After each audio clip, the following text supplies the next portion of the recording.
Kahit pa nasampahan na ng kaso ang sospek na si Simeon Gabotero sa pagpaslang kay Ria May Tukmo, ang babaeng nakasalid sa karton na natagpuan noong Hulyo 17 ng taon sa Barangay Punta Princesa, Cebu City. Muli na namang umingay ang Tukmo case matapos lumitaw ang isang umano'y witness na si alias Biancali at nagpa-interview sa Brigada News FM Cebu. Nakapanayam ng Brigada News FM Cebu si Bianca maging ang kapatid ni Ria May na si Chichi Poblacion at sinabing taliwas umano ang mga ebidensyang hawak nila sa investigasyon ng Labangon Police Station kung saan batay na rin sa messenger screenshot nakapag-chat pa si Ria kay alias Biancali alas 2 ng madaling araw ng Hulyo 17. Kaugnay rito, nakiusap si Police Major Angelito Valleser, hepe ng Labangon Police Station sa umano'y bagong testigo sa pagpatay kay Tukmo na dumulog sa alinmang law enforcement agency para ibigay ang umano'y ebidensya.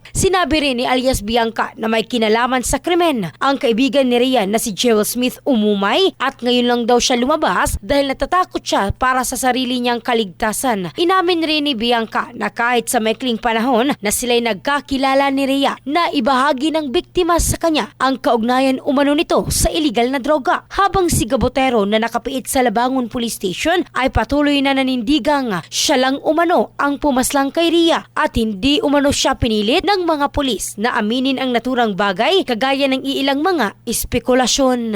Ang bahaging ito ay hatid ng Drive Max Herbal Capsule, lalaking laging umaangat. In the heart of changing lives, ito si Michelle Craste ng Brigada News Philippines, the Music News Authority.